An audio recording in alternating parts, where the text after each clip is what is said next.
partagez le live au maximum. Je vais aussi le faire. Je vais joindre l'acte à la parole pour motiver. Parce que bon, après 10 minutes de partage et tout, je pense qu'il doit falloir qu'on lance la machine. C'est très important.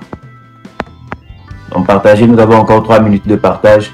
C'est très important. Pour être sûr qu'on a fait le travail qu'il faut avant de démarrer. Je demanderai aussi à ceux qui ont l'habitude de diffuser les lives de le faire, il n'y a pas de souci. Partagez-le à travers vos canaux YouTube, Facebook, faites le maximum. Il faut qu'on puisse faire en sorte que le message se répande au maximum. Voilà. Vous pouvez remarquer que à chaque fois que vous partagez, le nombre augmente. Voilà pourquoi les partages sont très essentiels. Nous sommes à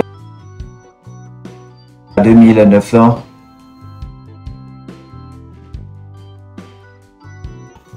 Voilà. 20h, 20h10. On lance le live des grands rêveurs. Et tapoter l'écran pour donner des cœurs afin que le signal passe au vert. Depuis hier, ils ont étranglé totalement la connexion. Incroyable. Dans quel pays vit-on? Plus de 2 mois, sans grande communication, sans respect, sans rien. Voilà. Genre, les citoyens ou les consommateurs ne sont rien, quoi. Nous ne sommes personne, nous ne sommes rien. Ah bon? Ah bon? Il reste 2 minutes. On va démarrer. Merci infiniment. Merci beaucoup. Nous sommes à 2000 cas de partage. C'est bien. N'hésitez pas à tapoter, à donner des cœurs pour renforcer le live. C'est un exercice auquel nous devons nous livrer. C'est vrai que je n'aime pas trop mettre l'accent là-dessus, mais bon, nous sommes bien obligés de le faire pour pouvoir sécuriser le live. Bien. Bonsoir, chers tous, Togolaises et Togolais, les grands rêveurs. Ceux qui rêvent de voir un autre Togo, un Togo prospère, un Togo véritablement apaisé, véritablement réconcilié. Ceux qui rêvent de voir un Togo joyeux, un Togo juste. Ceux qui rêvent de voir la terre togolaise devenir une terre sur laquelle il n'existe aucune minorité qui s'accapare les richesses du pays au détriment de la majorité. Je vous souhaite la bienvenue dans le live des grands rêveurs. Le live des grands rêveurs. Pourquoi j'ai voulu ce soir appeler ce live le live des grands rêveurs? C'est parce que je suis convaincu que nous tous, ici présents, les plus de 3700 que nous sommes tous des rêveurs. Tout le monde a un rêve, personnel, particulier, privé. Il y en a qui rêvent de se marier, il y en a qui rêvent de divorcer, il y en a qui rêvent de construire des maisons, il y en a qui rêvent de juste trouver un toit ou trouver de quoi payer le loyer. Il y en a qui rêvent de trouver des frais pour des premiers soins. Il y en a qui rêvent de faire des chirurgies esthétiques. Il y en a qui rêvent de liberté, de démocratie, d'équité, de justice. Il y en a qui rêvent de pouvoir à vie. Chacun a ses rêves. Et il est permis de rêver. On ne peut pas empêcher ni interdire ni aux uns ni aux autres de rêver. Donc c'est normal que les gens puissent avoir des rêves. Mais j'ai appelé ce live le live des grands rêveurs. Aujourd'hui, je souhaite tous ici présents que nous soyons des rêveurs qui voient les choses en grand. Je vous invite tous ce soir à devenir de grands rêveurs. Être un grand rêveur, c'est être en mesure de rêver au-delà de soi, au-delà de sa personne. Être en mesure de rêver notre environnement, notre monde, l'univers qui nous entoure, la vie de notre communauté, la vie des personnes que nous fréquentons, des personnes qui vivent dans la même ville, dans le même quartier que nous. C'est ça être un grand rêveur. Ce soir, j'aimerais que nous puissions être de très grands rêveurs. Et ici, en tant que Togolais, en tant que compatriote, être un grand rêveur, c'est rêver notre pays, le Togo, en grand. Rêver les hôpitaux dans lesquels nous aimerons voir nos compatriotes pouvoir se rendre. Rêver les écoles dans lesquelles nous aimerons voir les enfants togolais aller du nord au sud, de l'est à l'ouest, dans les 5 régions. Rêver la manière dont nous aimerons être gouvernés. Quand nous avons quelque chose sur le cœur et que nous avons envie de l'exprimer, dans quelles conditions nous aimerons pouvoir le faire. Je vous invite ce soir à être de grands rêveurs. Rêver un nouveau Togo. Rêver un nouveau Togo. Rêver ce Togo qui est enfoui au fond de nous. L'extérioriser pour que le monde puisse le connaître. Parce que les rêves que nous projetons vis-à-vis de notre entourage, vis-à-vis des personnes qui nous entourent, vis-à-vis de nos compatriotes, vis-à-vis de notre communauté, de notre pays, ce genre de rêve prouve le genre de personnes que nous sommes. Si par exemple nous rêvons que dans notre pays nous devons voir des gens dans la misère pour que nous puissions être appelés boss, cela prouve le genre de personnes que nous sommes.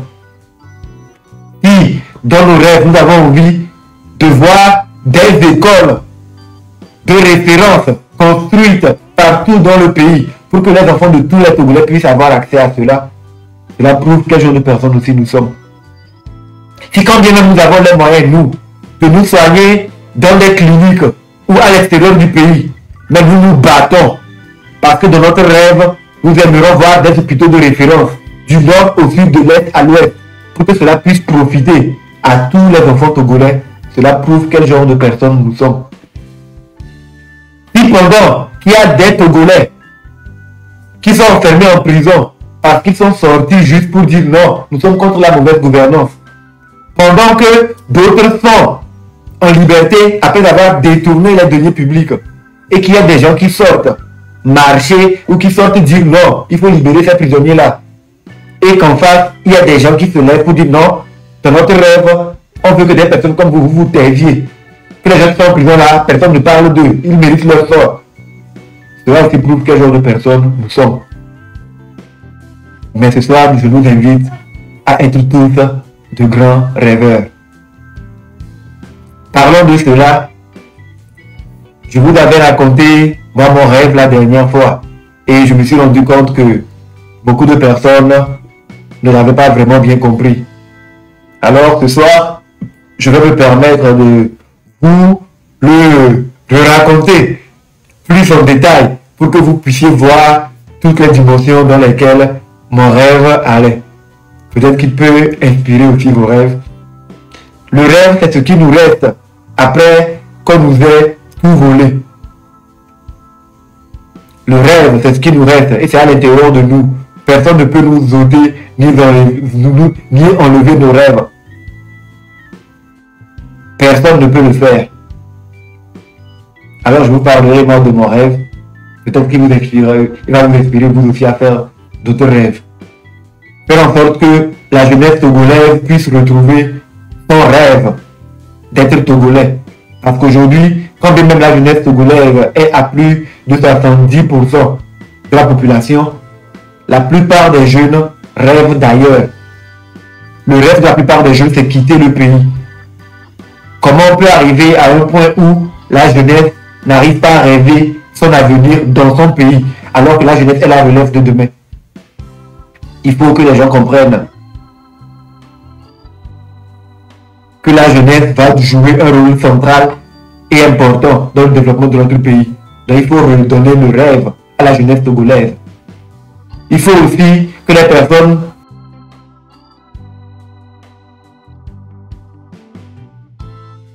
qui n'est pas fini pour autant, qui ont le droit encore de rêver 10, 15, 20 ans plus.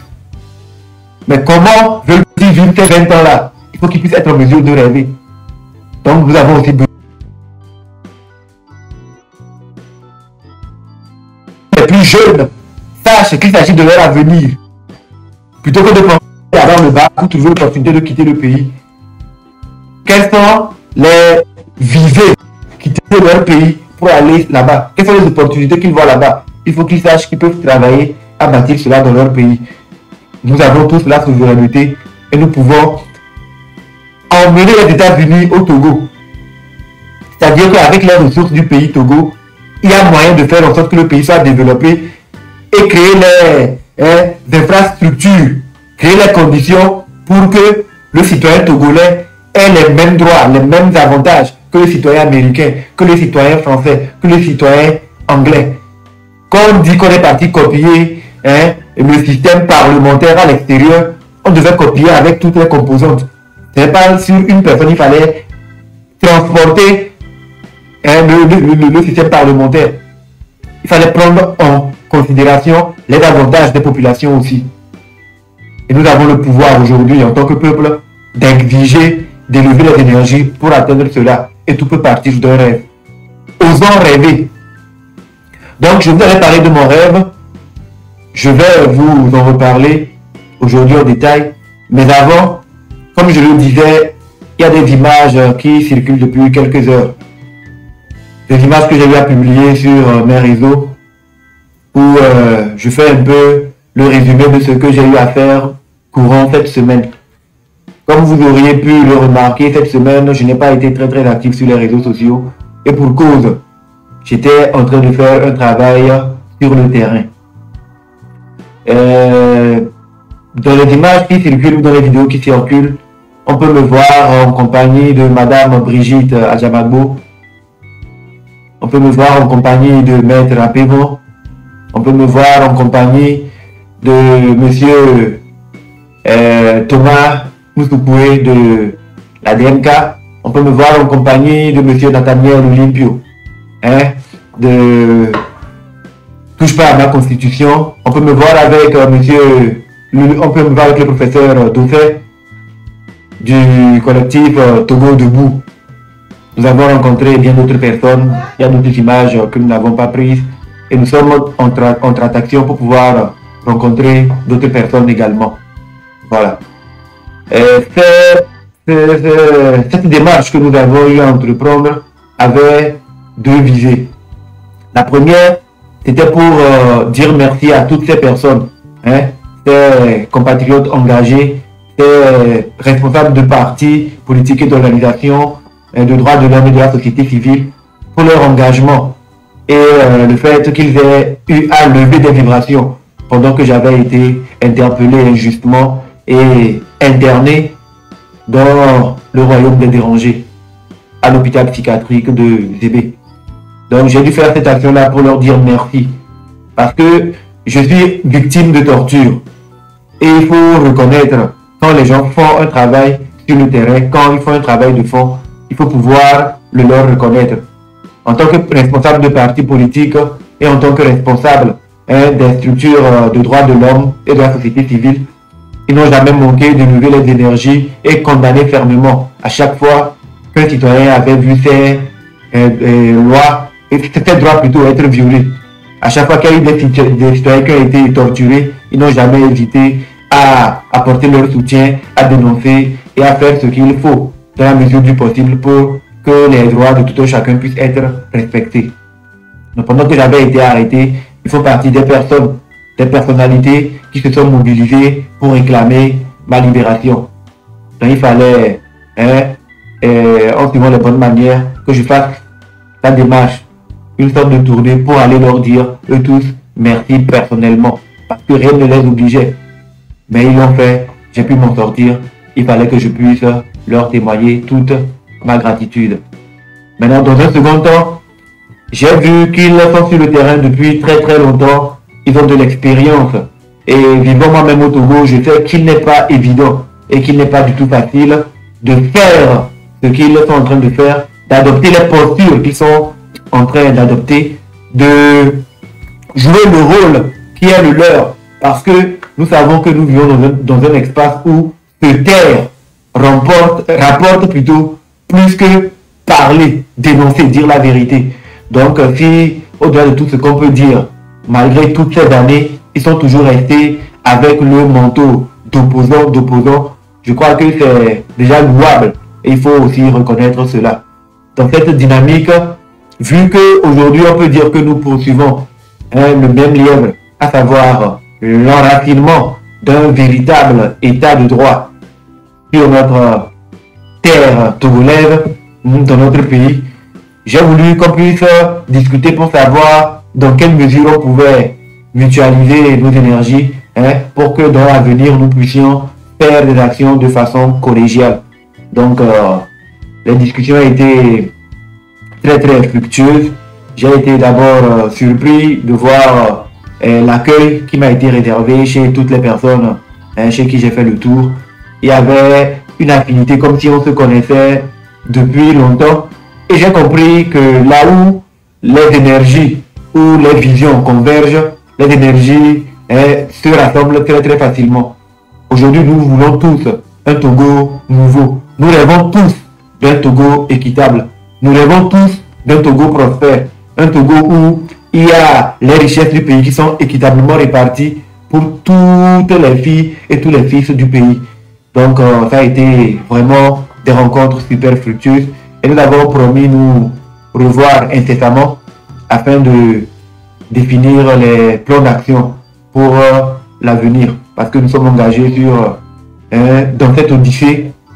Nous savions que la route ne serait pas facile, que ça ne serait pas une route bien bitumée.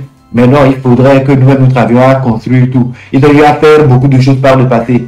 Et nous sommes les jeunes. Nous savons que c'est au bout de l'ancienne corde qu'on tisse la nouvelle. Donc, ça a été une rencontre très très fructueuse. Ils ont été super chaleureux, super accueillants. Et je pense qu'à l'avenir, il y aura beaucoup de choses que nous ferions ensemble. Et qui dit demain, dit très très vite. Demain n'est jamais loin, même si c'est loin. Donc voilà, c'est un peu ça le point. En même temps, il y a un petit apport que j'aimerais faire. En discutant avec certains de nos leaders, j'ai pu comprendre qu'il y a certaines personnes qui sont marquées par le temps et par l'histoire. Donc je nous demanderai qu'on fasse preuve de beaucoup de complaisance, s'il le faut, de beaucoup de compassion s'il faut le dire. Parce que ce n'est pas facile d'être sur le terrain. Ce n'est pas facile de combattre à visage découvert des personnes qui ont beaucoup à perdre. Si par exemple on se réfère à la note de Mme Yakade, en 15-20 ans, c'est près de 15 000 milliards de prêts que l'on a fait sur la tête du contribuable. Mais c'est difficile de savoir à quoi ça servit sur le terrain. Du coup, si les gens encore font la projection d'être là encore 5 ans, 10 ans, 15 ans, 20 ans, c'est peut-être parce que les personnes vivent 15 000, 20 000, 30 000 autres milliards. Et être sur le terrain et vouloir que cela s'arrête, c'est franchement prendre d'énormes risques. C'est franchement prendre d'énormes risques. D'énormes risques.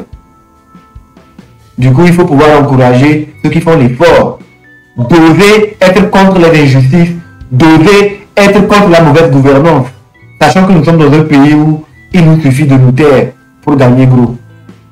Voilà. Donc, sachez que le combat ou la lutte que nous sommes en train de mener, ça va au-delà de nos petites personnes. Ici-bas, aucun homme n'est parfait. Et je suis sûr que les plus de 5300 personnes que nous sommes ici, si on nous prend nous tous, chacun individuellement, nous ne sommes pas des saints. Nous avons tous quelque part des choses à nous reprocher, chacun individuellement.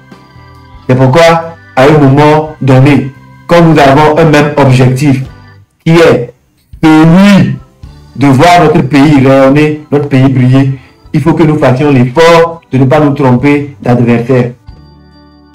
Il faut qu'on puisse accepter avec nos imperfections. Et peu importe ce qui a pu se faire hier, peu importe ce qui a pu être par le passé, nous devons accepter une chose. Le présent reste la meilleure des opportunités pour définir ce que nous voulons être demain.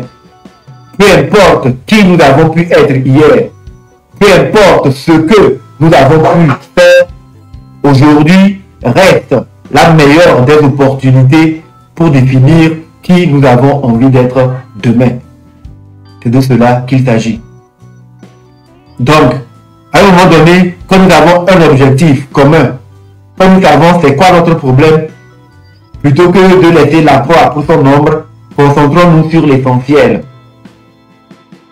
Acceptons-nous, malgré nos différences, malgré nos défauts, concentrons-nous sur l'essentiel. Concentrons-nous sur l'essentiel. Je dis cela parce qu'il y a d'autres personnes qui font preuve d'intolérance, qui font preuve de dureté, de sévérité, et un peu, si je dois le dire, qui font preuve de manque d'humanisme. Nous sommes tous des croyants. Et nous prions, nous prions, nous prions. Nous espérons que Dieu nous apporte des solutions. Ne soyons pas à l'image de ce croyant qui, lors d'un naufrage, s'est retrouvé pendant qu'il y avait une inondation et que presque tout était emporté. Il était le seul survivant qui était sur le toit d'une maison, perché en hauteur. Il s'est mis à prier, à prier, à prier pour demander que Dieu lui envoie de l'aide. Il a vu plusieurs signes passer. Il n'a pas su les interpréter et finalement il a perdu la vie. Je reviendrai sur cette histoire à la fin pour que vous compreniez pourquoi je donne cet exemple-là. Mais je vous dis simplement de faire preuve de tolérance. Avant de juger sévèrement les autres, il faut que nous puissions nous-mêmes nous remettre en cause, prendre conscience que nous aussi, nous ne sommes pas des êtres parfaits. Nous aussi, nous sommes en mesure de faire des erreurs. Et si nous souhaitons qu'en ayant fait des erreurs, l'on puisse nous pardonner, quand on fait des fautes, on souhaite avoir une situation atténuante, avoir une deuxième chance, une troisième, parce qu'on sait qu'on n'est pas parfait, il faut qu'on puisse aussi être en mesure d'accepter cela pour les autres. Je suis d'accord. Il y a certaines personnes qui ont eu plusieurs fois, qui ont eu peut-être 2, 3, 4 décennies, qui ont eu plusieurs opportunités de se dire des choses pour montrer qu'elles peuvent changer. À ces personnes, oui, je conviendrai que si la majorité dit qu'il ne faut pas accorder de confiance, c'est normal. Mais je parle des personnes qui sont dans le même bateau, qui regardent dans la même direction, qui ont un objectif en commun. Il faut qu'on puisse faire preuve de tolérance entre nous, savoir qu'est-ce que nous cherchons véritablement. Donc, au nom de toute la jeunesse, si je peux me le permettre, j'aimerais en cette occasion dire toute ma reconnaissance et ma gratitude à tous nos aînés, ceux qui nous ont précédés dans cette bataille pour la quête de la souveraineté véritable de notre pays, ceux qui ont sacrifié 10, 15, 20, 30 et un peu plus années de leur vie, qui ont sacrifié toute leur jeunesse en restant sur le territoire, même à l'extérieur, en continuant à se battre afin d'obtenir un changement réel dans notre pays. Je tiens à leur rendre hommage, à leur témoigner toute notre gratitude et à leur dire au nom de la jeunesse que si dans la fougue de notre âge, dans la fougue de notre jeunesse, nous avons peut-être dans un excès de zèle ou dans un excès de trop de confiance, manqué de respect pour ce qu'ils ont eu à faire par le passé, nous leur demandons de nous excuser. Nous avons tout autant besoin d'eux qu'ils ont besoin de nous, parce que c'est au bout de l'ancienne corde qu'on tisse la nouvelle, et surtout parce que il faut qu'on apprenne tous à vivre avec le temps qui évolue. Il faut qu'on puisse s'adapter. C'est très important. Ceci dit, revenons à l'essentiel, pour parler de nous, les grands rêveurs. Je vous inviterai à ignorer tous les commentaires déplacés ou tous les commentaires que les gens pourraient élever pour nous perturber. C'est de bonne guerre. Il faut un peu de tout pour faire ce monde. Là où il y a la propriété, il y a aussi la saleté. Là où il y a la lumière, il y a les ténèbres. Et les ténèbres sont essentielles pour que les gens comprennent l'importance de la lumière. Les saletés sont essentielles pour qu'après avoir expérimenté leur présence, les gens sachent l'importance d'être dans la propriété. Donc laissez tout ce qui doit se faire, se faire. Ici, nous sommes le berceau de toutes les civilisations. Nous acceptons les torchons, tout comme nous acceptons les serpillères. Nous sommes assez tolérants. Nous sommes remplis d'amour. La plus belle femme du monde ne peut donner que ce qu'elle a, a-t-on l'habitude de dire. Donc s'il y en a qui ne peuvent donner que la haine, les insultes, les dénigrements, comprenez que c'est tout ce que ces personnes ont. On ne peut pas leur demander de faire plus. On ne peut pas demander à un chiot de se comporter comme un dragon, ni à un chat de jouer au lion. Nous sommes ce que nous sommes. Et ce que nous sommes se reflète à travers les mots que nous sortons de notre bouche, les phrases que nous formulons, à travers nos prises de position, à travers notre capacité à injecter soit du bien ou du mal dans l'esprit de la conscience collective. C'est ainsi. Chacun portera sa croix malheureusement. Nous ne sommes pas Dieu, mais les gens sont ce qu'ils sont. Bref, revenons à nos moutons. Ou revenons à nos mots étangs. Donc, je vous parlais de mon rêve que j'ai eu à faire la dernière fois. Je vous l'ai brossé de façon superficielle, de façon grosso modo. Et j'ai vu qu'il y a eu beaucoup d'interpellations, beaucoup d'interprétations. Mais je vais vous le conter mieux aujourd'hui pour que vous puissiez comprendre. Moi, je suis un grand rêveur. Je suis sûr que vous aussi, vous êtes de très grands rêveurs. Il faut être, pour être un grand et vrai bâtisseur, il faut être un grand rêveur, avoir une grande vision. Et quand on dit Togolais, viens, bâtissons la cité, c'est parce que les Togolais sont de très grands bâtisseurs. Donc les Togolais sont de grands rêveurs. Voilà. Donc, ce que je vais vous dire maintenant provient uniquement de mon rêve. Ce rêve assez mystérieux et bizarre que j'ai eu à faire. J'ai du mal à vraiment le comprendre. Mais j'aimerais le partager avec vous. Parce que bon, je sais dorénavant que je ne suis pas seul. Donc j'aimerais le partager avec vous pour que vous puissiez me dire comment vous le comprenez et comment vous l'interprétiez. Donc je tiens encore à dire que tout ce que je dis ici relève de mon rêve. Et si cela a certaines connotations avec une quelconque réalité, je ne saurais être responsable. C'est un rêve que moi j'ai eu à faire et que je raconte. C'est aussi simple que ça. Bien. Mon rêve, il a débuté quand?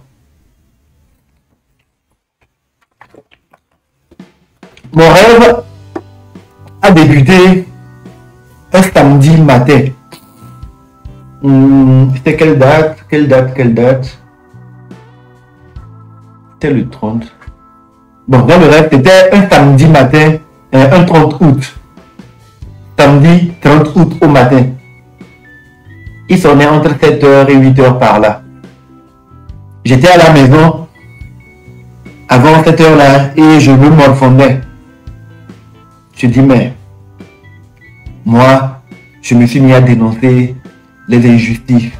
Je me suis mis à dénoncer la minorité pieuse, crapuleuse, démoniaco-satanique qui s'accapare les richesses du pays au détriment de la majorité. Entre-temps, Madame Nyakade a sorti une tribune où elle faisait le bilan de ces 20 dernières années de gouvernance.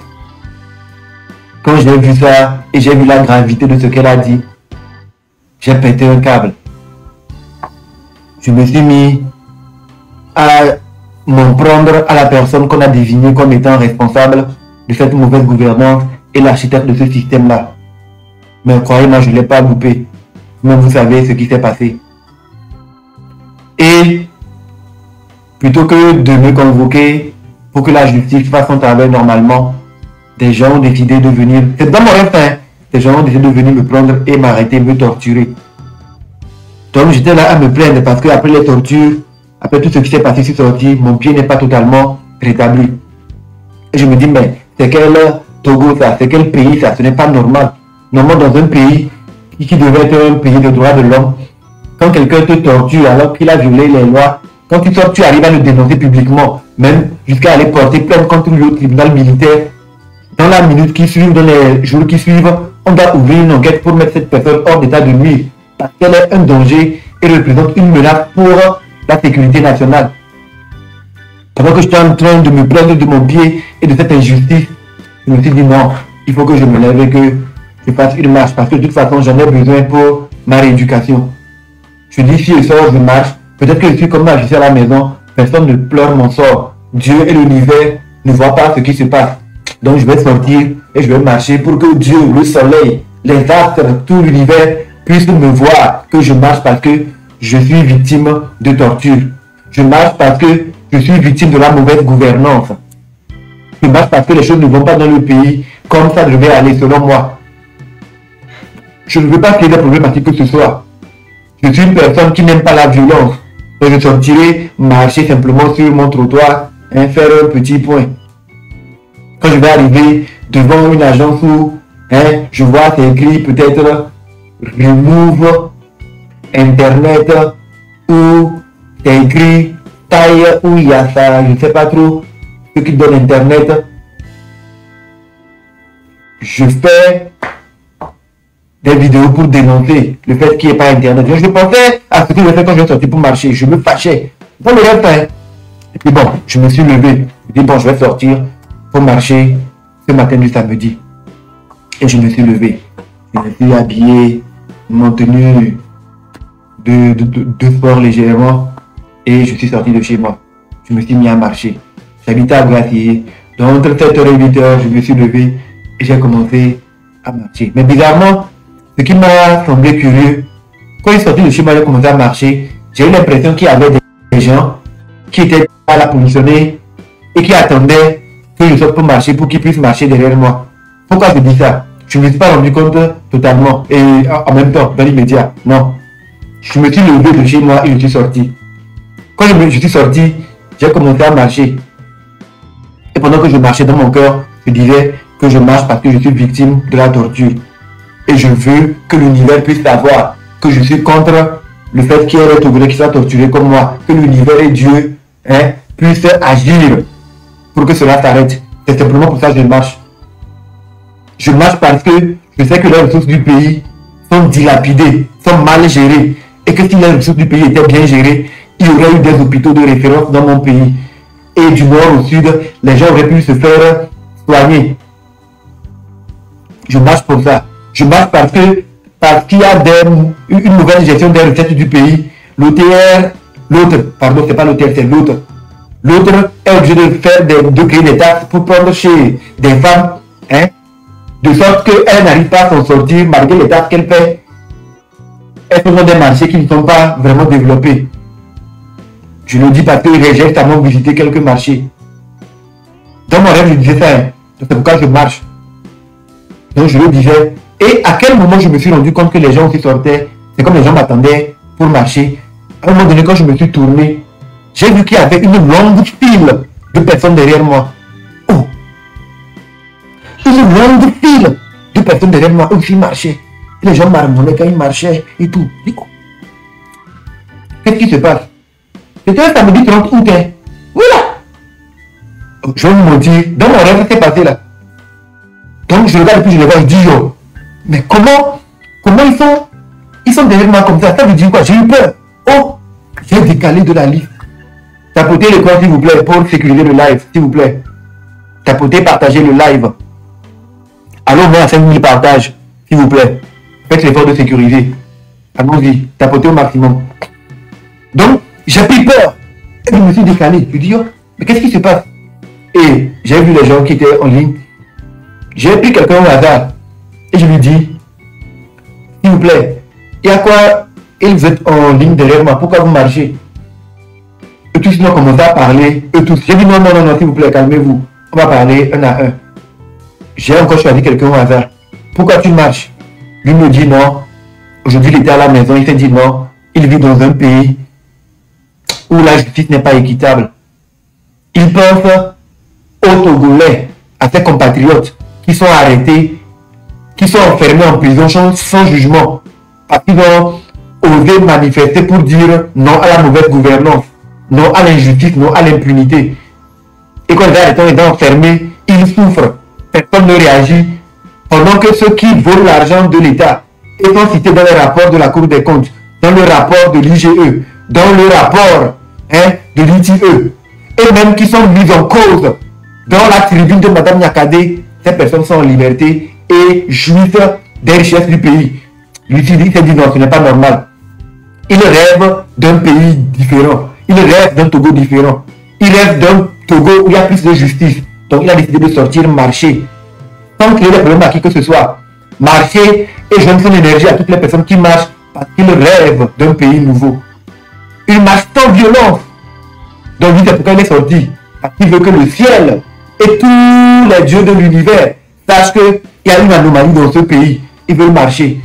Ils marchent parce qu'ils ont vu qu'il y a, au niveau de la diaspora, des Togolais aussi qui veulent marcher pour la paix dans leur pays. C'est pourquoi ils veulent marcher. Je dis, ah bon, c'est pourquoi vous marchez, oui. Je dis, mais moi, si je marche parce que je suis victime de torture, donc c'est comme si on marche pour les mêmes causes. Marchons, ne créons des problèmes à personne. Marchons. On s'est mis à marcher. Mais j'ai posé la question à d'autres personnes aussi, pour être sûr que nous marchons tous pour les mêmes objectifs. La queue était longue. Et restons concentrés. Le live. La queue était que. Dis-moi, toi, pourquoi tu marches? Il dit, moi, je suis enseignant. Depuis plus de 10-15 ans, j'enseigne. J'enseigne. Je dédie mon temps pour pouvoir former des enfants à l'avenir de demain. Mais aujourd'hui, je vois les conditions dans lesquelles je suis. Je n'ai même pas le courage de pouvoir former les enfants des autres quand je ne suis pas en mesure de m'occuper de mes enfants à moi. Je n'arrive même pas à prendre soin d'eux convenablement pour dire que je serai mentalement équilibré pour sortir, prendre soin et éduquer les enfants des autres. J'ai un tas de factures à payer, je n'arrive pas à m'en sortir. Et je me suis dit non, je suis un intellectuel. Normalement, j'ai étudié et je sais qu'avec les richesses que ce pays a, si les richesses étaient bien réparties, moi en tant qu'enseignant, j'allais gagner plus que ce que je suis en train de gagner là. J'aurais eu les moyens de m'occuper mieux de mes enfants. Ou mes enfants auraient pu profiter des programmes mis en place par l'État pour qu'ils puissent avoir accès à une meilleure condition de vie parce qu'ils sont la relève de demain. Et comme ce n'est pas le cas, et comme moi je rêve d'un Togo différent, j'ai décidé de sortir pour marcher. J'ai décidé de sortir pour marcher pour que l'univers et tous les dieux puissent voir que ça ne va pas dans mon pays et je veux que ça change. Je les appelle au secours. Si ils ne sont plus là, ils ne veulent plus, c'est eux qui m'ont créé, c'est pas moi j'ai demandé. Je ne peux pas me laisser, d'autres humains vont venir me malmener comme ils me malmènent. Je préfère marcher, qu'ils me veillent, qu'ils me prennent en même temps, que d'être là et d'être traité comme je suis traité là. Moi, un enseignant, je dis, ah bon, il n'a pas encore fini de parler quand un médecin aussi a pris la parole. Que oui, c'est pas normal. Le médecin a commencé à parler. Il y a quelqu'un qui parle, il est docker au port. Oh, quelqu'un qui parle, il est serveur. Que mon a dit que le à 52 000, mais il veut commencer à parler. Quelqu'un s'est dit que non, lui, il veut pouvoir boire du champagne, il veut pouvoir boire du vin, comme les gens d'une certaine minorité. Ça, c'est pas normal. Lui aussi, il a fait une vraie vie. Pendant qu'il disait ça, quelqu'un à côté lui dit, moi, je sors marcher parce que j'ai la famille, mes tantes, mes oncles, qui sont à l'autre bout du pays. Ils n'ont même pas accès à l'eau potable. Ce n'est pas normal. Pourtant, il y a des prêts qui sont faits pour cela. Et les gens détournent l'argent, rien ne se passe. Je suis sorti pour marcher cela. Et je me suis rendu compte que finalement, c'est comme tous les Togolais qui sont sortis marcher. C'était ceux qui voulaient voir un autre pays. C'était ceux qui voulaient voir un changement venir dans leur pays. C'était d'autres qui voulaient, c'était des Togolais qui voulaient un Togo différent, qui avait un autre rêve, qui rêvait un Togo différent du Togo qui est actuellement. Je dis, yo, mais c'est quelle histoire ça? Je dis non, j'ai enlevé mon portable pour pouvoir essayer de filmer. La connexion n'est pas bonne. Et pendant que la connexion n'est pas bonne, je me suis rendu compte qu'on était arrivé devant une agence, des gens qui donnent Internet. Comme on était nombreux, on s'est mis en groupe là-bas. On a comme ça fait des vidéos pour dire non, libérez la connexion. Vous êtes des escrocs. Nous ne pouvons pas venir payer pour des connexions, pour des débits qu'on n'a pas, et pour nous communiquer pas. Vous nous manquez de respect. Pendant qu'on a commencé à faire ça, je me rends compte que à l'autre bout de la ville, il y a Madame Brigitte Kafia Djamabo qui est aussi sortie en train de marcher. Et derrière elle, il y avait aussi une longue queue. Elle aussi, elle a allumé sa caméra pour dire pourquoi elle sortait marcher. Elle veut une justice équitable. On a mis une pression judiciaire sur elle. Elle n'est pas libre de faire mouvement depuis des années. On ne rend pas justice. Pendant ce temps, il y a des gens qui commettent des actes de torture, qui sont dormis dans leur chambre climatisée. Des gens ont été atteints dans les affaires des incendies. Jusque-là, la lumière n'est pas faite. Des mamans ont perdu leurs marchandises. Elles ont du mal à se remettre sur le pied. Madame était fâchée. Elle sortait de marcher. Oh.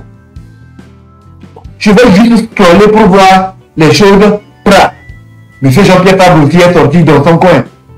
Il est en train de marcher pour dénoncer le fait qu'il n'y a même pas d'équité, même dans les élections là. Il n'y a même plus d'élections. À force d'avoir plusieurs fois truqué, ils ont fini par les supprimer, ce qui n'est pas normal. Il dit qu'il a été candidat à l'élection 2010, 2015. Tout le monde sait les résultats. Il le dit, il a les preuves. Mais personne ne l'a écouté. Et finalement, on a supprimé les élections, alors qu'ils savent très bien, selon ce qu'il disait, que c'est le terrain sur lequel il pourra les battre. Il réclame que les choses reviennent en l'état, que les Togolais puissent avoir droit de voter. Et tous les Togolais qui veulent exiger cela aussi étaient derrière lui, marchaient. Il dit, oh, j'ai failli me réveiller, il dit, mais c'est quel résultat? Mais j'ai été curieux de vouloir voir jusqu'où ça peut aller. Je scrolle, je vais mettre à Pévon. Lui aussi, il est sorti. Les Jean-Pierre Fabre, il marchait vers la cour constitutionnelle. Il y avait une cour de justice quelque part là-bas, où il y avait des avocats qui étaient venus. On avait écrit l'ordre des avocats. Ils se sont arrêtés là-bas pour dire non, l'ordre des avocats doit réagir. Il doit pouvoir dire le droit. Il doit pouvoir définir ce que c'est que la vérité. Ils connaissent mieux les lois, les textes. Ils ne peuvent pas fermer les yeux sur n'importe quoi. Maître Aplévon, également, comme il est avocat, il en parle, il parle à ses collègues avocats. Il y avait des avocats qui étaient derrière lui. Il y avait des citoyens qui étaient derrière lui. Oh, c'est quelle histoire ça?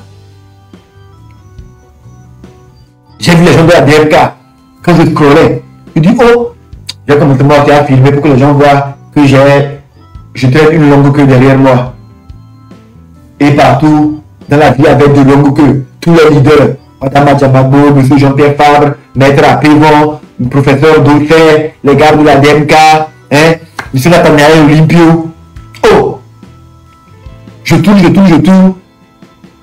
Je vois, il y a quelque part dans les nuages, une armée de tigres rouges. Ils étaient là, ils réveillaient les gens partout, dans l'univers, partout. Les chancelleries pour qu'ils voient ce qui est en train de se passer.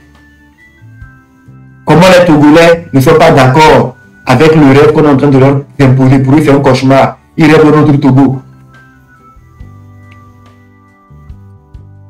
L'armée rouge est en train de réveiller la jeunesse. Les jeunes se sont levés, se sont mobilisés dans tous les quartiers. Ils ont fait de longues files partout.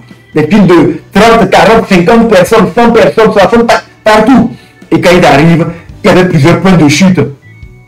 Les agences de ceux qui donnent Internet, ceux qui donnent l'électricité, tous les secteurs qui sont engagés dans la mauvaise gouvernance, dans le mauvais service. Les gens faisaient des points de chute partout là-bas. C'est comme ça, c'est comme ça. Oh, je dis, mais c'est quel rêve ça? C'est quel rêve ça? C'est quel rêve ça?